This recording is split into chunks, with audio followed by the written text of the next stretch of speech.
Muy buenos días, queridos amigos, familia de la fe, que nos siguen por este medio. Les saludo a todos con la paz del Señor.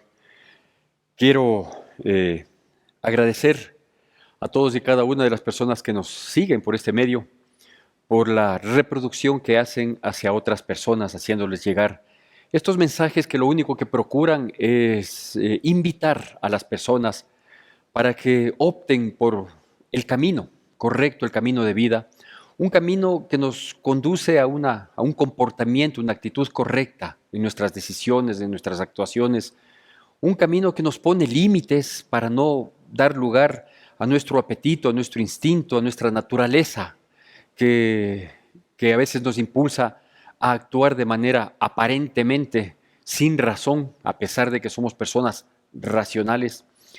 Un camino que propone una salida a todo lo que vive este mundo, ¿sí? Y creo que es el único camino, no hay dos.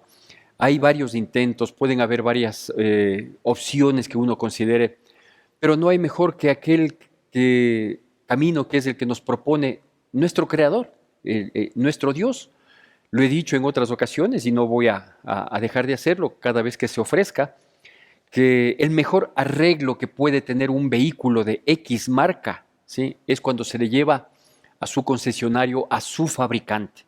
Porque el fabricante sabe cómo lo hizo, puede escanear todo su sistema y va a tener el repuesto original, ¿sí? Igualmente nosotros como seres humanos que hemos caído en una degradación, en una condición pecaminosa, en una situación totalmente alejada de Dios, de los propósitos, de la voluntad de Dios, pues pueden haber varias opciones, pero la mejor, la perfecta, la única, la que nos asegura un resultado es volver a las manos del Creador, ¿sí? Porque Él nos creó, Él tiene sus propósitos, Él tiene sus maneras de trabajar con nosotros a efecto de que nosotros experimentemos lo que Él quiere que experimentemos, que es una vida en abundancia, bien entendida obviamente, desvirtuando de plano el criterio del mundo, que abundancia es abundancia de cosas materiales, pensando que esa abundancia o sobreabundancia nos va a hacer felices, cuando no es así, es todo lo contrario, esa sobreabundancia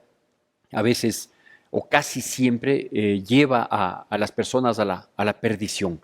Así que es por eso que nosotros tratamos, digo, de llegar con estos mensajes de orientación prácticos basados en el manual de vida que es su bendita palabra. Y en este contexto, la semana anterior yo le había comentado un tema que le denominé Sígueme, pecador. ¿Por qué? Porque si algún requisito existe para que nosotros podamos encaminarnos en la vida espiritual, podamos resucitar espiritualmente de esta muerte que vive el mundo, ¿no? El resultado, el comportamiento, así lo determina, así lo corrobora.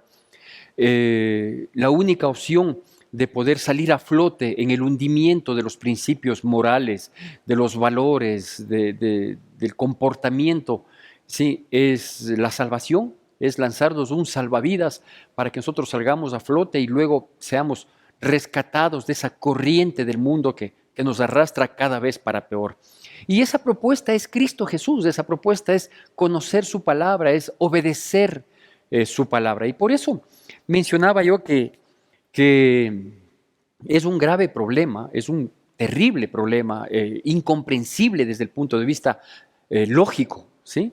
El que haya personas, como muchísimas tristemente, que reconocen sus condiciones deplorables de vida. Personas que reconocen que los resultados en sus decisiones han sido fatales, que hoy les causa dolor, que hoy les causa quebranto, que hoy les tiene en zozobra, que no les deja la paz, ¿sí? Y reconociendo la magnitud del problema manifiesto en todas las áreas de la vida, no quieran aceptar una solución. Apenas se quedan con el diagnóstico. Es más o menos como algún momento a manera de broma, yo decía a alguien que cuando uno va al médico es porque reconoce que lo necesita.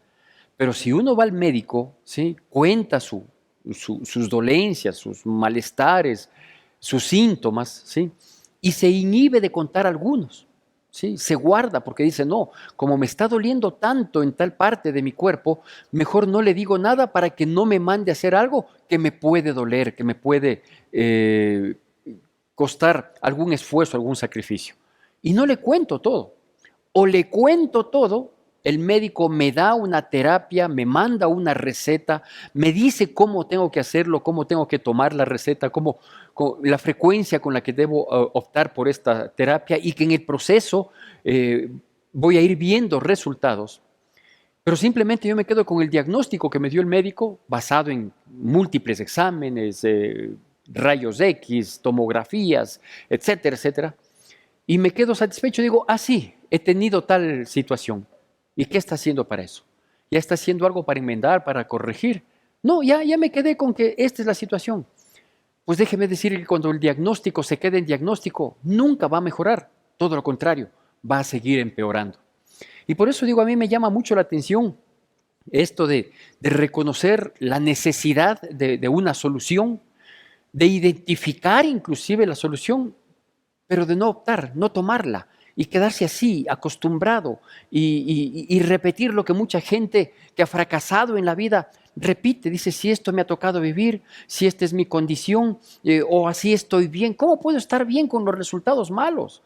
Hogares destruidos, hijos en más de un hogar, crisis económica, enfermedad, mentales, emocionales, que son muy típicas y muy abundantes hoy en día, que es la depresión. Hemos visto resultados como el suicidio, estamos viendo el comportamiento humano, cómo se matan unos a otros, o sea, vemos todos los resultados fatales. Ese es el diagnóstico, está pésimamente mal. Estamos viviendo con el peor cáncer de la humanidad que toda la vida ha existido, que se llama pecado, ¿sí? Y frente al pecado la solución es Cristo Jesús, que venció el pecado pagando con su propia vida en una cruz, porque la paga del pecado es muerte, y Él pagó ese precio por nosotros y la gente no quiere aceptarlo, y la gente no quiere acogerlo, no quiere recibir gratuitamente esa bondad infinita. Haga de cuenta que usted tiene una gran deuda que se le ha vuelto prácticamente impagable porque simplemente no sabe cómo llegó a ese monto de endeudamiento y que le aflige, que no le deja vivir y que le mantiene limitado. Y que alguien venga y diga, vea, ¿sabe qué? Tranquilo, yo le pago todo, para que usted viva en paz, para que usted viva libre de deuda. Esa es la propuesta de Cristo Jesús. No estoy hablando en la parte económica, eso es una simple añadidura. Estoy hablando en nuestra vida emocional, en nuestra vida espiritual, que estamos tan cargados de pecado, ¿sí? Que no podemos caminar, que no podemos salir adelante. Y no aceptar quien ha pagado la deuda por nosotros y seguir en su camino para vivir en esa libertad, en esa paz, en esa tranquilidad, en esa seguridad que solo Dios nos puede dar. Es inaudito, es incomprensible. Pero digo, si problema me parece el que la gente, sabiendo de su mal, no acepta la solución, ¿sí? Me parece aún mucho más inaudito, mucho más triste, mucho más doloroso que gente que en un momento aceptó esa solución, comenzó a caminar en esa solución, asistió a una iglesia en donde le predicaban la palabra, esa palabra se volvió un alimento, ese alimento le fortaleció, esa palabra fue una luz que le encaminó por camino correcto, que le traía paz, tranquilidad, comenzó a darse cuenta de los resultados maravillosos, majestuosos, impresionantes, impredecibles inclusive por la magnificencia de los milagros de Dios. Comenzó a darse cuenta de lo lindo, de lo bueno, de lo perfecto, de lo seguro que es caminar conforme a esta bendita palabra. Y que se haya alejado, y que se haya enfriado, y que encuentre pretextos para decir, no, yo ya no voy, ya no leo la Biblia, ya no oro, ya no obedezco. ¿Qué pasó con esas personas? Vea, yo elucubraba y hice un poco de anotaciones aquí, preguntándome, ¿no? ¿Por qué es que uno, habiendo sido invitado en algún momento de la vida, hace mucho tiempo, mediano tiempo o hace poco tiempo quizá, habiendo sido invitado para caminar en el camino de la luz que es Cristo Jesús, en el camino de la verdad contenida en esta verdad, porque esta palabra es verdad, por los resultados, por los hechos, por las evidencias, por lo que históricamente está demostrado, y que se haya alejado? Hay un proverbio que se menciona en la palabra de Dios, en el que se dice, en el que se dice que habría sido preferible no conocer el camino de justicia y no que conociendo retrocedamos, nos apartemos, nos alejemos, porque es como dice el proverbio, es como el perro que vuelve a su vómito o como la puerca lavada que se revuelca en el cieno. Es decir, aquello que nos hizo daño y que ya fue expulsado, aquello que perturbaba, que no nos traía buenos resultados, ya fue expulsado de nuestras vidas. Y luego vuelvo a lo mismo, vuelvo al mundo. ¿Acaso no es suficiente mirarnos en el espejo de otras personas que no tienen a Dios, que nunca han tenido a Dios y ver sus resultados fatales? ¿No es suficiente con vernos en el espejo de otros? Entonces veámonos en el espejo propio, en el que tuvimos. Por eso la palabra de Dios también nos exhorta, dice que nunca nos olvidemos de dónde Dios nos ha sacado, porque se entiende que la gratitud nos debe impulsar a seguir y permanecer en estos caminos. ¿Por qué se aleja la gente? Bueno, yo me atreví a pensar, digo, posiblemente por un descuido, porque un día dijo, no encontré la Biblia y bueno, ya de asomar, y no asomó nunca más. Y de a poquito uno fue dejando la lectura de esta bendita palabra, porque se hizo de amistades que de pronto no estaban en el mismo sentir, en el mismo propósito, porque en algún momento nos invitaron a disfrutar, entre comillas, de los placeres del mundo y a la vuelta de la esquina, más pronto que tarde, terminó cautivándonos esos placeres del mundo, claro, porque una cosa son los placeres del mundo y otra cosa es el final de esos placeres, el final aquí en la tierra y el final eterno. ¿Por qué nos alejamos de Dios? Vea, posiblemente porque prestamos atención a doctrinas que son mucho más fáciles, y que se predican en algunas iglesias inclusive. Hay iglesias en las que se predica solo prosperidad, solo bendición, se predica absolutamente todo, pero no se predica santidad, integridad, transparencia. Y nos llenan a veces esas iglesias, obviamente son mucho más saturadas que aquellas que predicamos lo que Dios nos manda a predicar, lo que el pueblo necesita, y que no es precisamente una oferta económica de llenar los bolsillos de la gente. Ahí se predica como que la plata es la solución, como que el dinero es la solución a todo. Porque si el dinero es la solución a todo, entonces Cristo está de más. Cristo está de más. ¿Para qué murió? ¿Para qué se entregó? ¿Para qué nos dijo que quería estar con nosotros todos los días hasta el fin del mundo? Si siendo Él el dueño del oro y de la plata, si perteneciéndolo a Él el mundo y su plenitud, entonces simplemente a los seguidores debería llenarnos los bolsillos de dinero. Pero no es así. Así que yo quiero hablarle en esta mañana precisamente de otra oferta de Dios, que no es oferta de campaña, o sea, no es hasta que Dios pase a ser nuestro Dios y nosotros su pueblo y ahí quedó. No, Él no es político. Él es Dios, Dios eterno, Dios majestuoso. Y esto va dirigido a todas las personas. La mano de Dios está extendida a todas las personas que quieran acogerse. Pero esta vez no es solo la mano de Dios la que está extendida, sino todo su favor para beneficio, para provecho, para rescate de nuestras vidas. Y voy a dar lectura de un capítulo, parte de un capítulo maravilloso que tiene únicamente el libro de Lucas, del Evangelio de Lucas, que es el capítulo 15 y que habla precisamente del rescate de nuestras vidas. Lo voy a hacer ahora con la primera parte de este capítulo, que va del versículo 1 al versículo 7 y que, digo, es una invitación maravillosa de parte de Dios, a pesar de, a pesar de, a pesar de nuestra insensatez, de nuestro alejamiento, de nuestro enfriamiento, de nuestra desazón, porque claro, a lo mejor hoy estamos pasando tan bonito, estamos viviendo tan lindo, estamos con salud, con bienestar, con paz, con condiciones económicas, con trabajo, todo está saliendo perfecto. Entonces, ¿para qué le necesito a Dios? ¿Para qué le necesito a Dios? ¿Y el rumbo espiritual cómo va? Aparentemente el material, el de salud, el físico, el económico, el laboral, el social, aparentemente están bien, ¿sí? ¿Y el espiritual?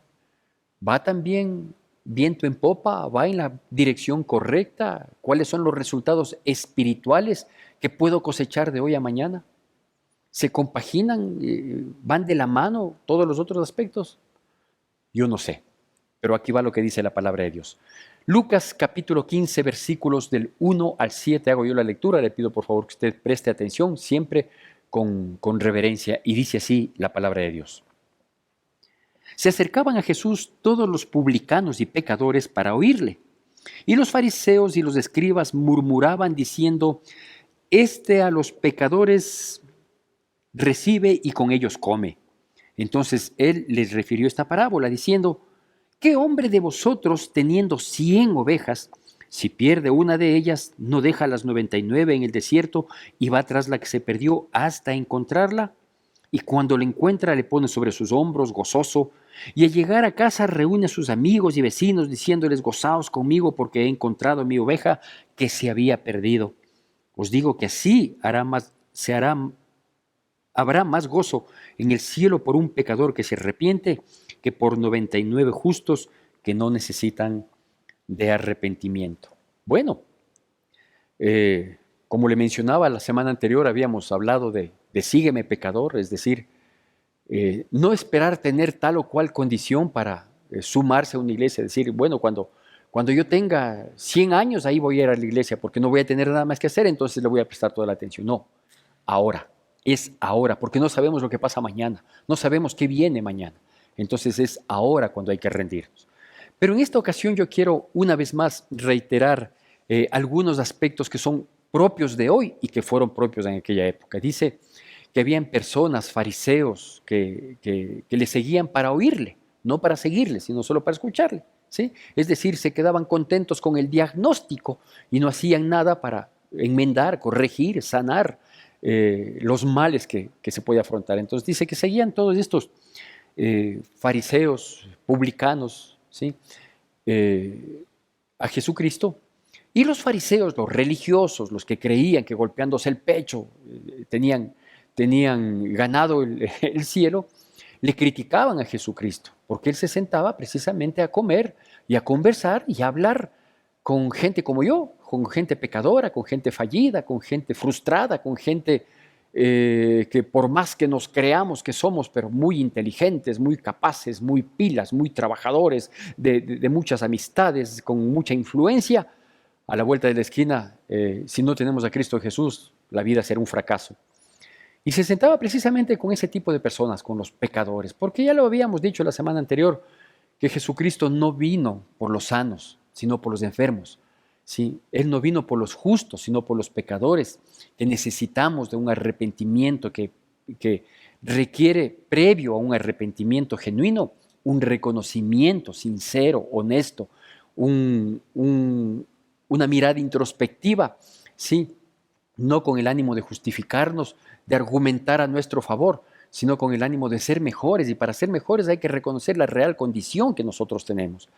Y digo, pues eso lo habíamos mencionado la semana anterior respecto a esa condición y que ese es el requisito pues para llegar a los caminos de Dios, para ir a una iglesia, no esperar que uno sea santo para ir a la iglesia, no, en la iglesia no habemos santos, en la iglesia vemos personas que necesitamos santificación, es decir, que día a día vayamos reconociendo, cambiando, mejorando, enmendando y proyectándonos siempre dentro de la voluntad de Dios. Aquí se nos menciona otro aspecto, cuando Jesucristo, ante el reclamo, el reproche de publicanos y pecadores que compartían la mesa, les da esta parábola, ¿sí? Y esta parábola habla de una ovejita que como tal había sido parte del rebaño, ¿no? Es decir, cuando aquí habla en el sentido figurado, como suele hacerlo la parábola, dice que ¿quién de ustedes haría esto? Y obviamente la respuesta es ninguno hace eso, pero Jesucristo sí, ¿sí? Entonces dice, ¿quién de ustedes, si es que tiene 100 ovejas y se da cuenta que ha perdido una, quién de ustedes sería capaz de dejar las 99 en el desierto e ir en pos de la ovejita perdida? Y cuando la encuentra, dice, le sube sus hombros y regresa contento y reúne a sus vecinos, a sus amigos y les dice, estoy feliz de haber encontrado a mi oveja. ¿Sabe quién hace eso? Nadie, solo Jesús, solo Jesús. Porque si alguien tiene 100 ovejas y en un momento se percata y dice, desde la perspectiva humana, porque aquí no está hablando desde la perspectiva divina, desde la perspectiva humana veo que hay 100 y me doy cuenta que han estado 99, ya que se pierda, pues no, ya que ahí quede, ¿sí?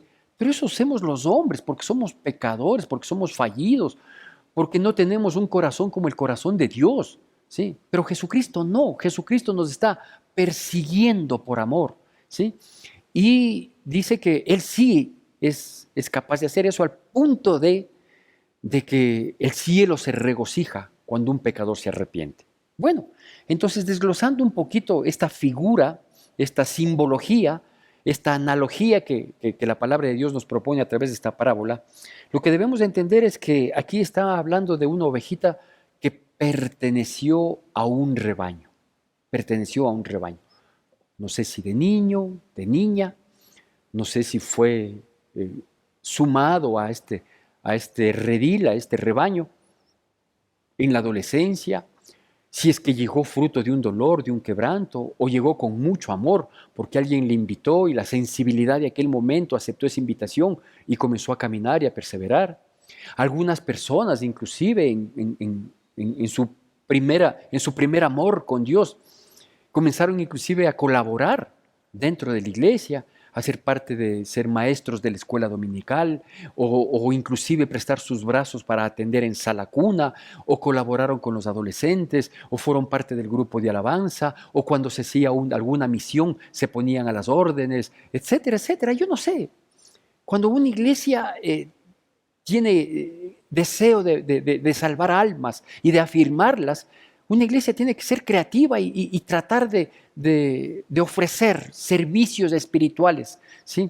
Que a la postre son eso, son servicios espirituales bajo distintos nombres que a veces ponemos para que sean un poco más atrayentes. Pero la idea es, de cualquier modo, hacer conocer de Cristo para que las vidas se afirmen en Él y permanezcamos ahí, porque siempre estaremos proclives a alejarnos, a apartarnos, a enfriarnos, a descuidarnos, a poner la mirada en otro lado, y de a poquito, nuestra vida espiritual se va enfriando juntamente con nuestra conciencia que se va cauterizando. Es decir, cuando estamos en los caminos de Dios, reconocemos que tal o cual situación no es correcta, no está bien, debemos evitarla. Pero cuando comenzamos a alejarnos de Dios, ¿qué es lo que sucede? Que comenzamos a decir, no, no es para tanto, le encontramos lógica, luego le encontramos argumentos y terminamos justificando desatinos en nuestras vidas. Por eso digo, es peligroso.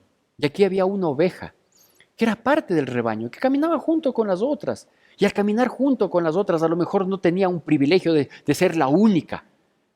Pero los ojos del pastor, que es Cristo Jesús, estaban sobre ella.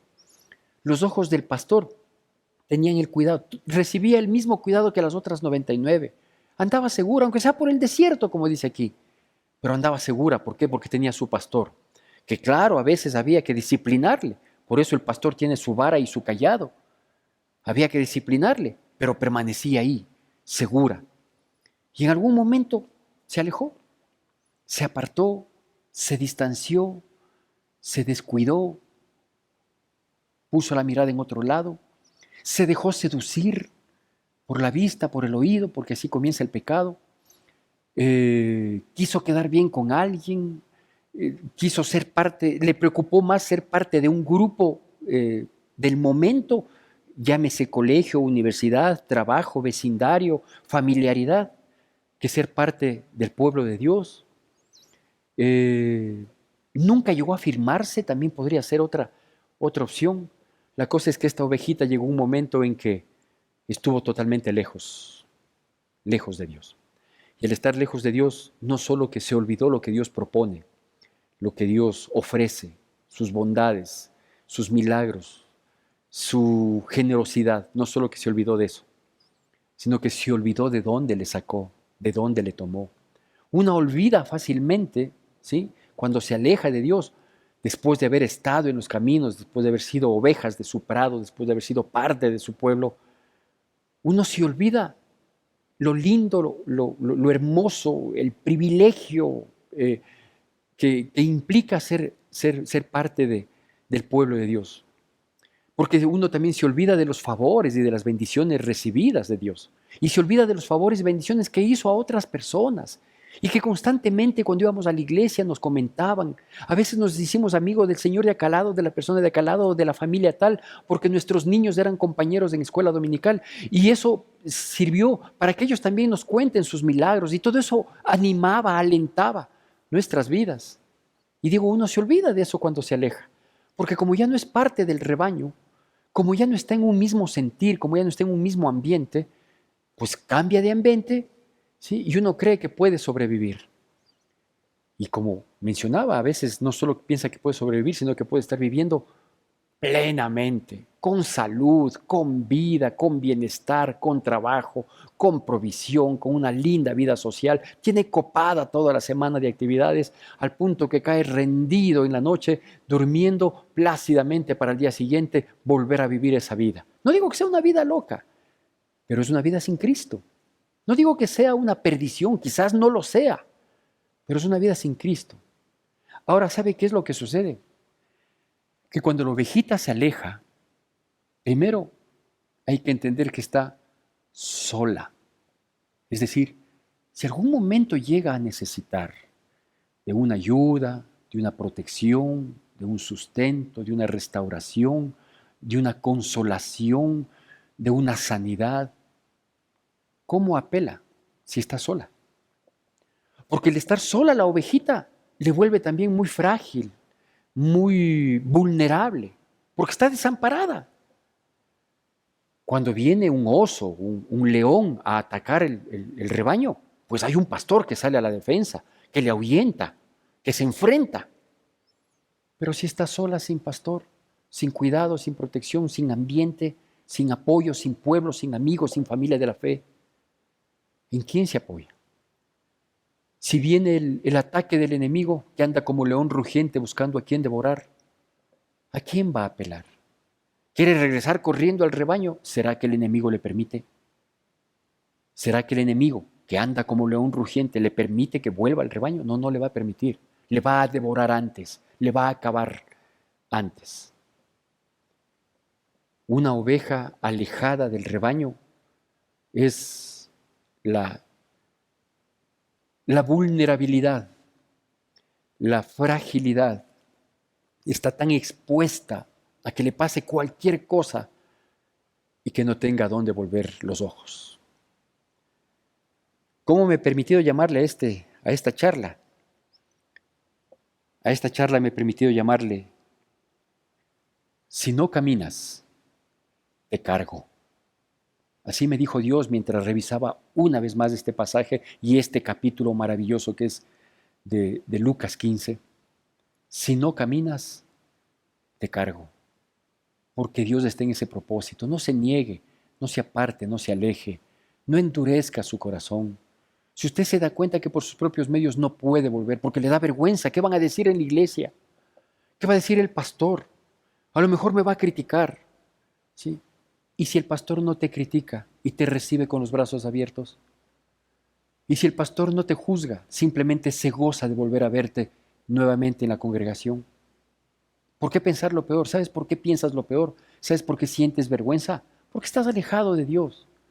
Pero acércate nuevamente a Dios.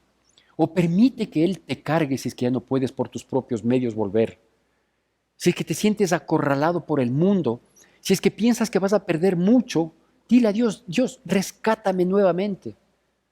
Porque Dios es capaz, sin descuidar las 99, de ir en pos de ti, del alejado, del perdido, de la que se enfrió, de la que endureció su corazón y no se dio cuenta. Y ciertas decisiones, ciertas actitudes dan cuenta de ese alejamiento, de ese distanciamiento. Antes éramos pacientes cuando estábamos en la iglesia. A lo mejor nos molestaba muchas cosas, pero teníamos paciencia. Nuestro grado de tolerancia estaba fluctuante entre el 60 y el 70%. Sí, nuestra capacidad de reacción indebida había disminuido al 15% cuando estábamos en el rebaño. Cuando nos alejamos de Él, somos totalmente intolerantes, no tenemos paciencia, todo nos molesta, todo nos perturba, nos hemos vuelto mal genios, el ceño se nos ha fruncido. Acuérdate, qué bien nos iba cuando estábamos siendo parte del rebaño, cuando éramos parte del rebaño. Qué cuidado, qué seguridad nos brindaba. A lo mejor teníamos mucho menos de lo que hemos conseguido fuera del rebaño. Teníamos menos amistades. No, ahora que estoy fuera tengo muchas más amistades. Acá no era muy divertido, acá es increíblemente divertido. Y si a la vuelta de la esquina hay una necesidad, ¿será que el medio en el que has caído, el entorno en el que estás, va a poder hacer todo lo que Cristo puede hacer por ti y que ya te lo demostró por amor? Si no puedes caminar, déjate cargar. Vuelve a los caminos del Señor. Porque yo estoy seguro que no solo en el cielo habrá gozo por un pecador que se arrepiente, por una persona que vuelve, por el hijo pródigo que regresa, que es otro de las historias maravillosas de este capítulo 15, sino que también en tu iglesia, en tu congregación, en medio de tu familia de la fe, habrá mucho gozo, satisfacción, porque habemos personas que estamos orando para que vuelvas al redil. Que Dios bendiga poderosamente nuestras vidas y estamos esperándote con los brazos abiertos, en el nombre de Cristo Jesús.